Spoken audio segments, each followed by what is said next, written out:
Can I buy a multifamily house hack and live for free in Denver? For majority of listeners, when they think of multifamily, especially a 4-unit, they think of price points of mostly closer to $1 million. And this one was definitely up there in the beginning. So literally the same day, they dropped it from $835 all the way to $635.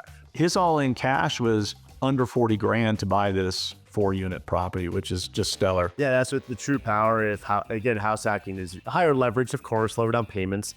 So it does definitely inflates your cash on cash. But if you find the right deal.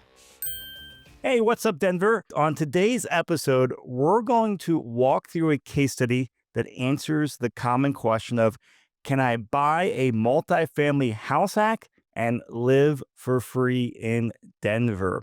So today's case study was actually put together by Jeffrey White and Troy Howell, and they presented it a couple days ago at our monthly house hacking meetup. Well, the meetups are great to come in and learn and do networking. And then we had the great idea to come out here and actually start sharing the presentation on our podcast as well, so more and more people can at least hear it. And if you want to come with networking, make sure you get plugged into our monthly house hack meetups.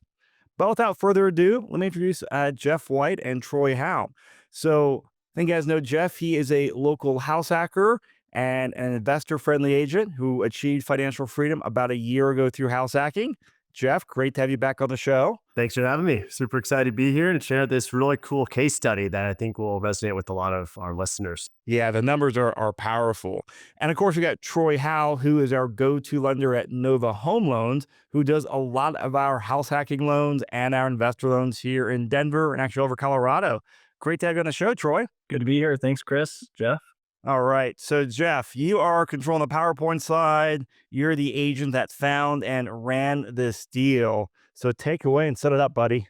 All right. So I'll take it from a 30,000 foot view. So this one is really fascinating. It's a Denver fourplex. And for majority of listeners, when they think of multifamily, especially a 4-unit, they think of price points of mostly closer to $1 million, sometimes less, sometimes more, but just really expensive and just kind of out of their range. And this one was definitely up there in the beginning. It was originally listed about $900K. And then it dropped down to $850, $835. And then what happened was it was already on my searches, my radar, because I pretty much look every single day. And I think that's important for if you want to find a deal in a market, such as the market as of today with the higher interest rate environment and not as much inventory to really pick and choose from. You kind of have to be more astute and aware and on top of things. So literally the same day, they dropped it from $835 all the way to $635. I called after 6 minutes after they dropped it, I was calling the listing agent, trying to get more information. What happened? Is there something serious going on? And yeah, the story pretty much goes on this one. It was nothing serious. It was just an older fourplex, and it was a not inherited estate sale type thing. The brother who owned it, or the two brothers, one owned it, and one was the one that basically took over because he was the only family member they elected to. So he was not a real estate investor. He was just trying to dispose of it and move on. So he was not trying to keep it, raise rents, or do anything. And they just dropped it because it was on the market for over 5 months. So at that point, they're like, we're done. Let's just try to get this thing sold. So it got all the way down to $635. So that leads into our story. But first, all of us here, myself, Troy Howell, Chris Lopez, we are not financial advisors, tax experts, attorneys. This is all our opinion. Just want to make sure that we get this disclaimer out of the way. It's very important that this is just all our personal opinions and part of the case study. But big thanks to Troy Howell over there. Thank you, Troy and NOVA Home Loans, for sponsoring us and letting us share the story about each deal. And if you need any type of conventional loan product, whether you're buying something for yourself, investment property, house hack, Troy is the man for that. So thank you, Troy. Going into it. So this one was already really priced extremely high at first, dropped down to more reasonable, all the way down to $635. So now, as a 4-unit, we know just in general, as economies of scale from the economic concept is more units, more rents, more cash flow in general. Of course, you still have to look at the unit mix, the condition of the property, where the current rents are at, what the fair market rents are. But this one is very special because we'll get into how this investor who ended up purchasing it was very, very creative to basically optimize this property. All right, so here is about the client. He is legitimately a W-2 employee plus rock star. So he actually travels around the state and rocks out. And I think it's super awesome. That's what he's passionate about and living the dream. But that's what he really wants to do. He doesn't want to work his W-2, but he understands, as we all do at first, W-2 is really the path to financial independence by utilizing house hacking. Because Troy, correct me if I'm wrong, W-2 employees are much, much easier to qualify than the generic 1099 employee if you're comparing apples to apples. Oh, Yeah. definitely from an underwriting standpoint. And then it just makes things a lot more straightforward and clean.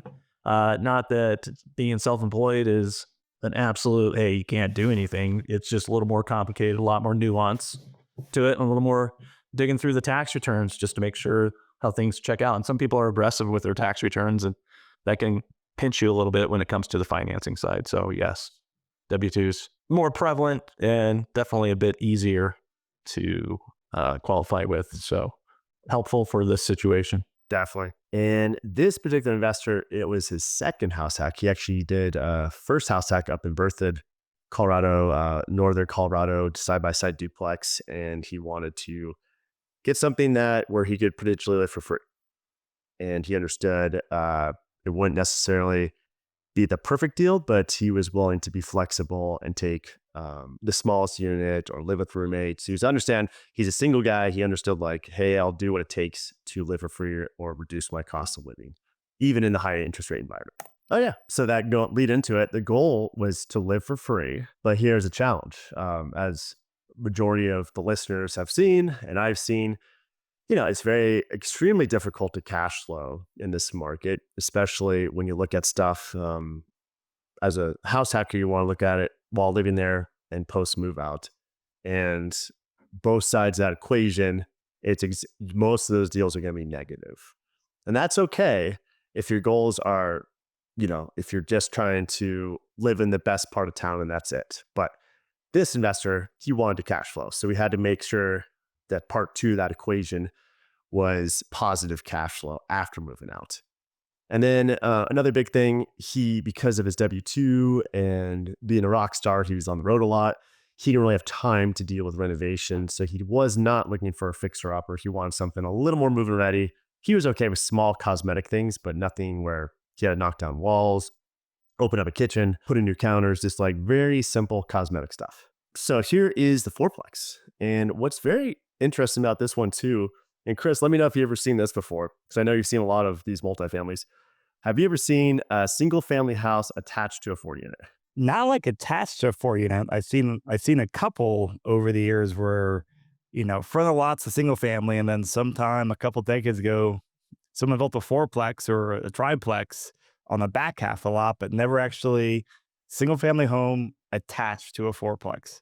Yeah, it was a hallway right here. You can't really see the picture, but behind this tree, there's like a little hallway, like a communal hallway with the mailboxes that connects the two. So you have like a back door to this single family and then another entrance for the fourplex right here.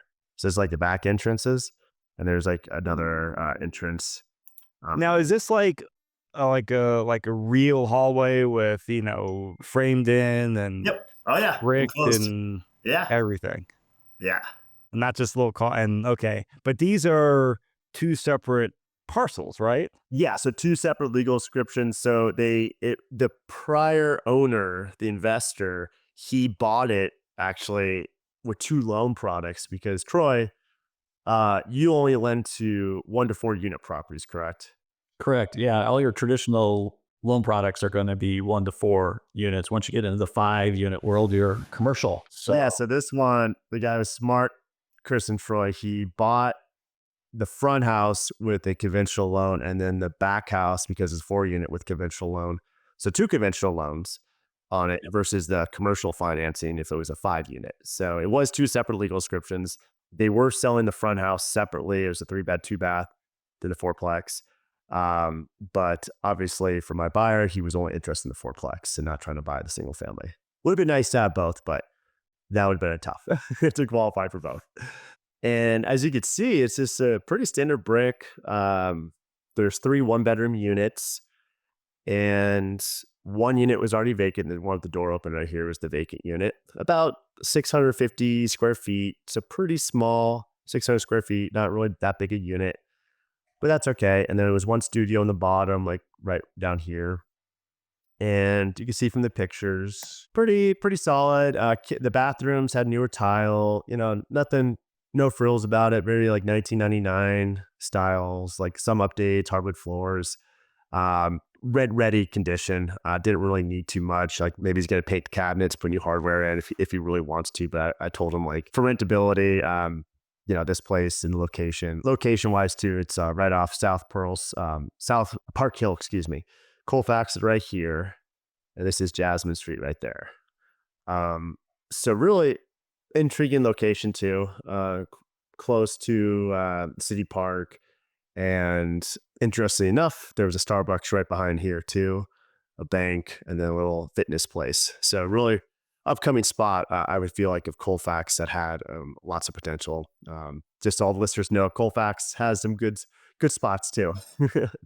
And basically that accomplished the goal of he had to, and Troy, the rule with owner-occupied financing is you have to move into one, right? Because the 3 of them were occupied, one was vacant. Right. Yeah. The rule, the basic rule, and we've got other subjects for other times, right, Jeff, to talk about with respect to that. But generally speaking, you need to occupy within 60 days of closing. So if you're doing FHA and Fannie Mae, Freddie Mac, you would need to be in there within 60 days. So the fact that had a unit available was extremely helpful. And we've had situations where we've had to figure out how to get the tenant in, because the underwriting will come back and ask which unit you're going to occupy. Like we've had a duplex closing coming up on Friday that they wanted, and it's a completely vacant one, but which unit are you going to occupy? They want to know that from an underwriting perspective. Definitely. So to your point. Yep. And here's the challenges. So the client basically had his original house hack. He was actually kind of doing some semi-passive stuff with a friend and partnering on a flip. So he had his money tied up there. And, he needed some help. And the nice thing also, and Troy, could you talk about this a little bit? Owner-occupied financing. If you need help with qualifying, whether it's the loan or down payment, are you allowed to accept down payment, more or less assistance from family, friends? Yeah. If you are going to occupy, someone's going to occupy the property. Is that a true statement? Yeah. So like in this case, if he didn't utilize the gift funds, you can have gift funds for the down payment and closing cost when you're doing an owner occupied, whether it's FHA, VA, or Fannie Mae, Freddie Mac, which is kind of great. So if you don't get all the closing costs covered from the seller can't help you with the down payment, but you can get a gift for sure. And then this other piece, so he had to bring his mom in to help him qualify, especially with the money being tied up. So to help a little bit out with down payment and a little bit with borrowing capacity, so he qualifies for the loan. So thanks to her, he was able to get it, no problem, with the cosigner. And then the other thing too is that this mortgage insurance. So he was shopping around. He did not use Troy on this one, but this is something for all the listeners to really keep in mind is relationships are very important, and you need people to be really upfront. And Troy, I would say you definitely do a great job of that. If when you do pre-approval, you don't like give it to him, you don't just send a pre-approval like 1 hour later without really verifying all their assets and income. And same thing with this, which mortgage insurance. If you give a number of like, hey, it's going to be X number, you're not going to turn around unless something significantly changes. If everything's the same, you're not going to turn around and say, oh, actually, I misspoke. I meant to say this number. And unfortunately, this particular client, he got quoted much lower than what the actual private mortgage insurance was. $210 versus $361, which was $151 difference, which Okay, and Troy, sometimes that literally the difference for someone qualifying, not qualifying. Oh, it can be catastrophic if that's miscalculated. So yeah, to your point, just I always try to be conservative with the initial numbers until you get really truly all the data points that are necessary to determine it. And the other part too is these multi-unit Fannie Mae loans, is a new thing. And I think we'll talk about this a little bit more later in the podcast here, but with them being new, there's not as many mortgage insurance companies insuring these. So, and they are a little bit more expensive because they look at them as a little bit higher risk. It's not just somebody qualifying and buying and living in a house, by themselves in a single family home. It's like, hey, they've got these rental units to take care of. So they do look at that as a little more risk. And so the pricing for the mortgage insurance is a little bit higher as well. So, having some experience with that, I'm not sure why the quote was off, but there is a lot of data points. And until you have all those, you need to be conservative with them, and then you can dial them in as the information comes in. Be aware, because that's a big number change. That can really kind of mess you up. Yeah, and I know, a lot of those multis, there's not as many, what they call, Troy, the PMI companies. Yeah, private mortgage insurance companies. There's 6-7 major carriers out there, and then when you're dealing with these multi-units, it pares down to like 3 or 4 that'll insure them. And yeah, you can see Troy and I answering some serious questions here. Both of us using our hands, so we know what we're talking about. So these are kind of questions we got when we presented it. So Yeah, we just kind of go through it. I guess you want to just lead into it, Troy? Yeah, it's this because I guess the cosigner question's there. So, additional funds, does a cosigner need to qualify the same way? If you need just funds, you can get a gift in a lot of situations. So you don't necessarily need to bring in a cosigner. Cosigner is really and purely brought in for additional horsepower on the income to help you qualify for more of a payment. So a good cosigner is somebody that has low debt load compared to and relative to their income. If you got Uncle Joe who's going to help you co-sign, but he's kind of maxed out on everything with his house payment, his income, his debt load, he's not a good co-signer. Also, a co-signer needs to be comparable or better on their credit score too, because bad co-signer, he may have low debt, but maybe his credit's not in good place, and that'll hurt your pricing and hurt that mortgage insurance too that we were just talking about. So they can be looped together. So like in this situation, I think it was a combination of the two. There were some funds that were brought in with the co-signing mom, and then mom's income helped make the numbers work as well as far as that payment goes. So there's that. Mortgage insurance. That was another question that came up. Underwriting a single family versus a multifamily. I think we already just touched on that a little bit more. Limitation on the number of companies that are willing to insure it. Understanding the difference. And again, it's an additional data point in that pricing. It distinctly asks for, when you're calculating mortgage insurance, how many units there are. It's owner occupied, obviously, but is it a multi-unit? So when it goes into a duplex or a 4-unit or a 3-unit, then the pricing's going to be adjusted accordingly. And that can definitely make or break the deal, especially with somebody up on the limit of their ratios. We've seen situations, Jeff, where $5 or $10 can be the difference between being within the debt to income ratio or being outside of it. And so that can change your approval. Mm-hmm. So, and then you've already touched a little bit on this last question that's on this slide here, Jeff, is the difference between conventional versus jumbo. Conventional and jumbo, conventional has loan limits per county throughout the whole entire country, not let alone just Colorado. So there's a per county limit on 1, 2, 3, and 4-unit properties. But once you jump over into a 5-unit property, now you're dealing with commercial lending. So not necessarily jumbo lending, but commercial lending. So jumbo has more to do with the loan size, whereas the commercial can definitely be in effect when you're dealing with the number of units exceeding 4. So loan products, for multifamily. Definitely we're in a better place, Jeff. That was one of the conversations we had during this meetup was, this is a newer phenomenon with being able to do these multi-units with Fannie Mae. Freddie Mac's doing a little bit more on a limited basis, but really it's Fannie Mae leading the charge with being able to do 5% down on a duplex, a 3-unit or 4-unit. Before it used to be, hey, you're doing a duplex, you got to put 15% down. You're doing a 3 or 4-unit, you're going to put 25% down. And then your options before that were just VA and FHA with minimum down. But now this has really changed the game. So I think it's going to help. You can tell me your opinion on this, Chris and Jeff, but I think it's going to help probably the values because you've opened up the financing ability for more people to buy these than what there were before. Yeah, I mean, anytime you add more people to the buyer pool, more demand, and so I think that definitely will give more interest, more competition, and probably a little bit stronger the price as well. Yep.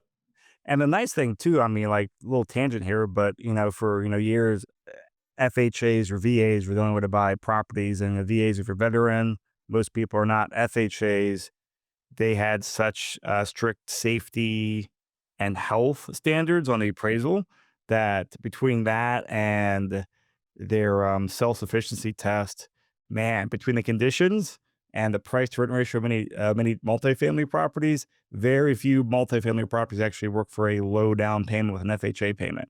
So I love the new conventional down payment program or low down payment program for multis. Yeah, that's really, really opened the doors. But yeah, and that's a good point too that you brought up, Chris. And Jeff actually experienced that in his past investment purchasing with a multi-unit with an FHA before Fannie Mae was available to do it. And then he has to go through this self-sufficiency test. So you went from 3.5% down to like doubling that, right, Jeff? Wasn't it 7% that you want to do? In 2017, I used FHA on a 4-unit, and they did that self-sufficiency test, and I did not meet it. So I had to bring 7% down instead of 3.5. So even back then, it was difficult to use FHA on a multifamily to burst in a market like Denver.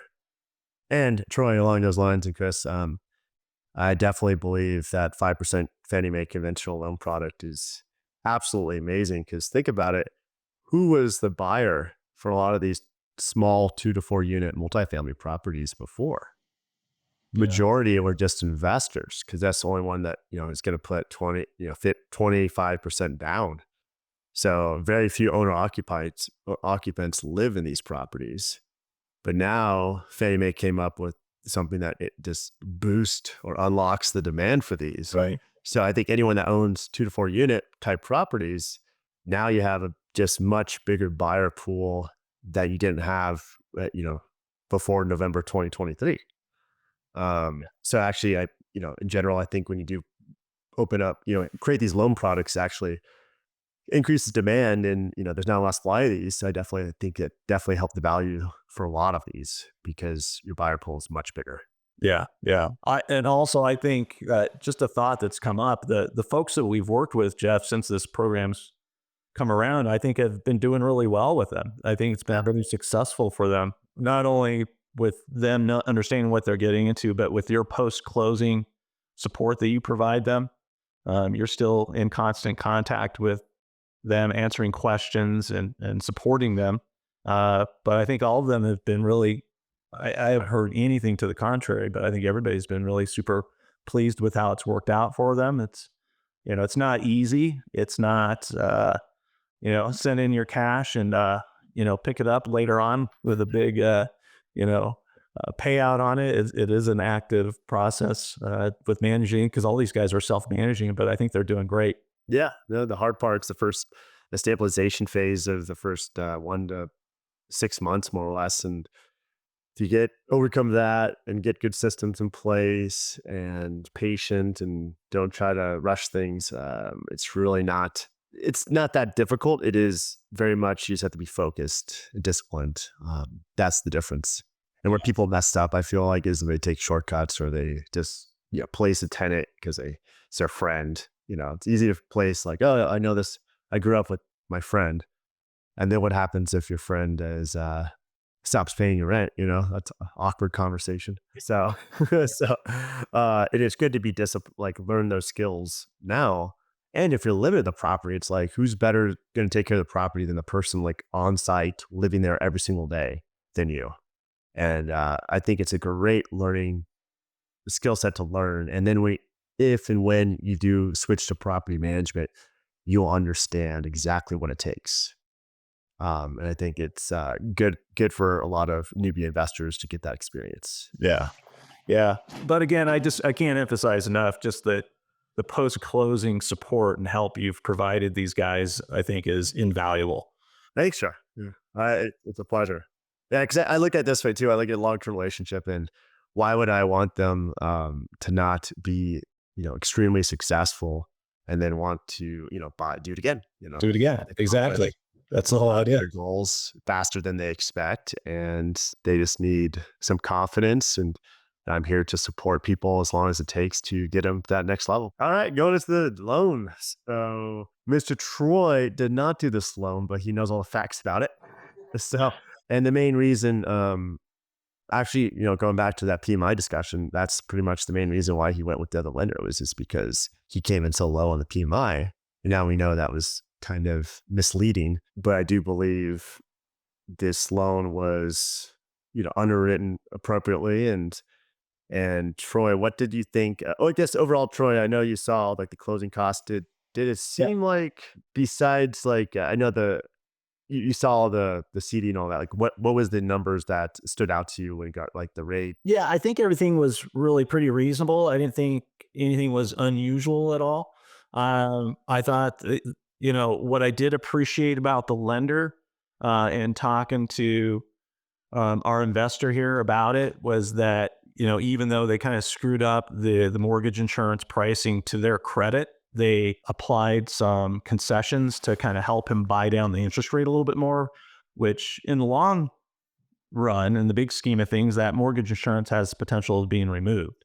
So, having that better pricing can actually be a little bit more of a benefit for him. So I do give him credit for that. But yeah, nothing major jumped out. He definitely caught it at a good time to where, now we're seeing a little bit elevated rates from what those were when he did this. But, even in today's pricing, I think those numbers would still work pretty well, as we'll get into here with some of these upcoming slides. But yeah, to run through this, you want me to run through it, Jeff, real quick, as far as like purchase price, $690 appraised, 10 grand over, which is always awesome. It doesn't change anything with respect to that loan to value or how your loan is approved. It's always the lesser of the two, a purchase price or appraised value. So everything was based on the 690. So 5% down resulted in that 655, 500 loan amount. Additional funds to buy down the rate. He definitely squeezed that down because you had a excellently negotiated seller credit built in, Jeff. And so down payment, closing costs, the seller credit kicks in. There was a deposit on the contract for 10 grand that was applied. So his all-in cash was under 40 grand to buy this 4-unit property, which is just stellar. Once you throw in the appraisal and the inspection costs, he was still under 40 grand all in. And so excellent work on your part, Jeff, with negotiating that seller credit. And I think you got a little additional seller credit when you went through inspection. Yeah, so we actually got a total of 25K. Yeah. So we used that remaining like 5,335 for like electrical repair, and we just had a check at closing for the electrician. So that was nice to get all the electrical repairs basically baked into The purchase. paid by the seller, Nice. and then the rest of it we could use, for the buy down and closing costs. So he didn't have to bring as much to the table besides the 5% down payment, which is nice on someone that was limited on funds, wanted to save as much dollars as possible. Yeah. Great. And then here's where we dig in a little more of the numbers. So as of today, technically unit 1 was the studio, and that was rented for $1,000, but she was moving out within 60 days of closing. So he, going back to his original goal, he wanted to live for free. So he was like, be close to it. He was like, I'm going to move to the studio. I'll just move to that smallest unit because I can get more rent. Currently market rents for the the 1-bedroom units was $1,175 for unit 2, unit 4. Unit 3 was already vacant. And the reason I have 2,147 plugged in there, that is, Troy, can you believe that? That is a 1-bedroom fair market rent for Section 8 in Denver County as of October 1st. Yeah, that puts a smile on Chris's face. Great. Is that crazy? Yes. That's 1 bedroom. Yeah, those rental rates are just a lot higher than anticipated. So, I mean, for any landlords out there who are providing that type of housing, they're going to get some great rates. Yeah. So the best strategy for this one truly is, and based on where it's located, and the condition is definitely the Section 8, because market is not 1,175. Market's probably 1,300 to 1,400. So it's definitely below market with the current tenants. And both those tenants have leases till April of next year. So he has to do a little bit of work, a little bit of patience. But while living there, if he fills one vacancy and then takes the studio, he will collect total of almost $4,500 in rents. And then on the flip side, you want to look at it post move out, because we already know where Section 8 is paying for 1-bedrooms. We could already plug in what all the 1-bedrooms would go for, which would be $2,147 times 3 for each 1-bedroom unit. And then Chris, the studio is $1,967 per studio. So total gross rents of $8,408 for a fourplex in Denver Metro on a $690 purchase price. I mean, that's just absolutely insane for that like rent to price ratio. Yeah. Chris, have you seen a 1% rule in a long time? Yeah, and it goes to show that I know last couple of years been really tough with not just the rent increase, but the increase in operating expenses around insurance and taxes being two big ones. It's nice to see rent starting to bump up and catch up there as well. Absolutely. And that's where I think when you own assets like real estate and there's high inflation environments like we had with COVID and post-COVID, this is kind of the after effects of what we're seeing.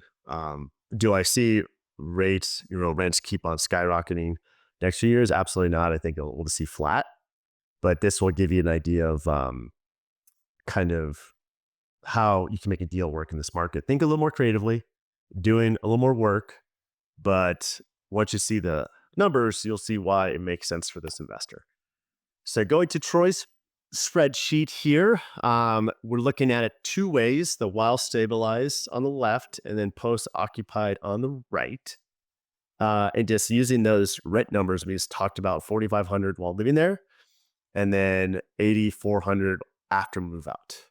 So going down the list here, you could see we have reserves. That was about a 5% for reserves for repairs. It's decent shape. The furnaces were new. Water heaters are decent shape. Roof was brand new. Some of the windows were updated. Some were old. But mechanical systems, the bigger ticket items were taken care of. Taxes were $5,000. Insurance shopped around a little bit. $3,300. I think it was probably part of it being attached to a single family that probably boosted that up a little bit. Water, sewer, trash, electric, just going down. But the net number is $960 per month. So this is the big takeaway here. So he's collecting $4,500, and after holding back for maintenance, vacancy, capital, capex, utilities, paying water, sewer, trash for all the units, and his own internet, he will pay in total $960 per month for his own unit, which I would say is pretty amazing. How about you, Troy and Chris? What do you think of that for living there? Well, I think it's great, and just shows the power of house hacking and knowing what makes sense to the market and threading that needle. So, I mean, great job to you guys for putting this deal together. Yeah, and that's not even optimized, right? That 960, Jeff. I mean, that's kind of using some of the rents that were already existing, and as he goes through and changes that out. And I think you brought this up in the meetup too, is, when that first lease expires, he'll replace it with a better one. So, he may need to do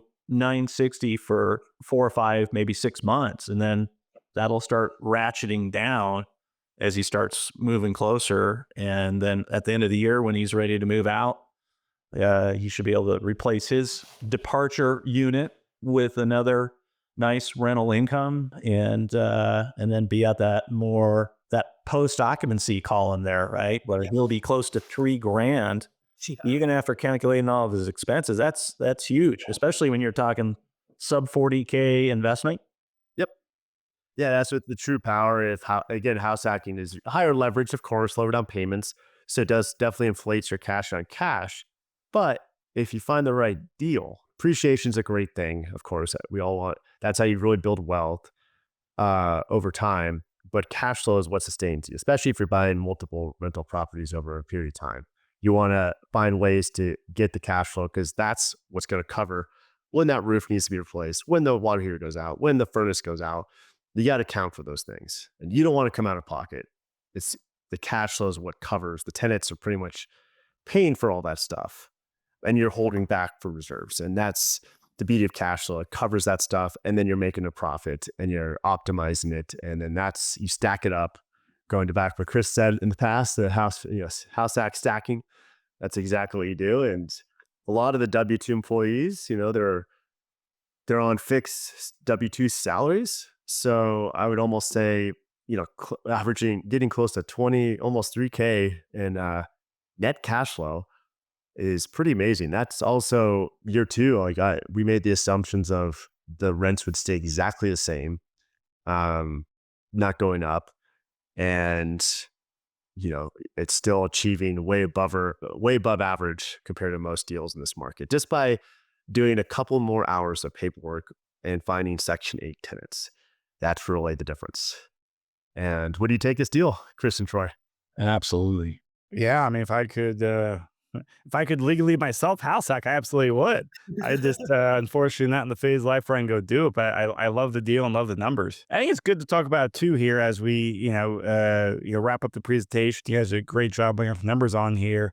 Is that this is the type of deals that we're able to put together, with the Envision advisors, working with great lenders such as Troy Howell, and we want to provide the numbers out here so people know what's realistic in the market. So people hopefully feel excited and, oh, I can achieve that. Because so much of this is making sure you have the right mindset and then doing what you need to do to, achieve what you want to achieve in the market with your goals. But this is also why we are starting to share these podcasts, because this is actually stuff that Troy, Katie, and Jeff put together for our monthly house hack meetups that we do with Envision and Nova Home Loans. So people can come learn for a few minutes, for 20 minutes or so, do a presentation, but it's been an hour networking, because the networking and the ability to, talk to like Jeff and Troy and other house hackers there, it is so powerful, and it's so great to go out there and potentially meet the investor that purchased this property and other investors that have done deals or house hacking, and it's a great way to learn. So hopefully with this, this deal we talked about, finding a multifamily in Denver that can cash with your house hack, hopefully give some people some more ideas and more motivation to go out there and find a property. But also, we would love to invite you to come to our next house hack meetup. And they happen once a month. They alternate usually between like a Saturday morning and a Saturday morning and an evening, sometimes during the weekdays as well. So I want to make sure people know that, hey, if they want more of these details and talk to more investors, come to our monthly house hack meetups. Absolutely. Definitely. That's where just a great exchange of ideas, really positive environment. We're all kind of bringing each other up. I think that's the big thing with the real estate community is it's a very small world, and people like to overshare and just give you spill their guts on every single thing. I feel like people are not really secretive in the real estate community, and we all want to make each other better. We're not like chasing after. We're not like selfish of like, hey, I'm just going to hoard all of this stuff, information, so I don't want anyone else to know. So it's a secret for me, and I'm better than everyone else. It's very much open-minded. And that's, I think, a big thing for our meetups is we want to share new loan products, new abilities to make deals work in this market, and finding ways to optimize and just find the best strategies that work. And the big thing on this one, so the big conclusion, the big takeaway is this one, if you go back to this slide here, he's paying $960 a month living here. But remember, He has his own studio unit and 2 below market tenants that are still paying $1,175. So it's only for about 6 months he's going to be more or less paying $1,000 to live in his own studio, which you would probably pay anyways if he was living in a studio, at least in Denver, and he owns the asset. That's difference. He's like almost investing in himself. So short term, yeah, he's going to cash flow negative until he turns over one more of those below market tenants, and then literally he'll be living free.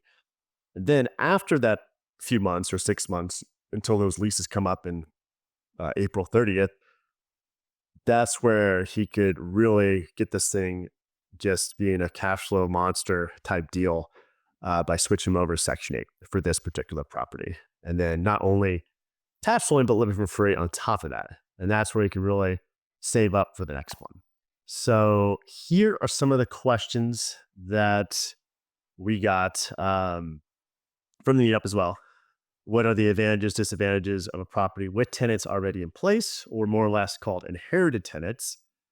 So inherited tenants could be a nice thing to have because it kind of like eases you into it, right? If you're buying a fourplex and it's all vacant and you have to move into it, so now you got to move in, fix up what you got to fix up, and fill 3 vacant units. That's a lot of work for especially the average house hacker is going to be a W-2 employee, so they're going to have to do that in like evenings and weekends and lunch breaks, and that's a lot of work for the majority of people.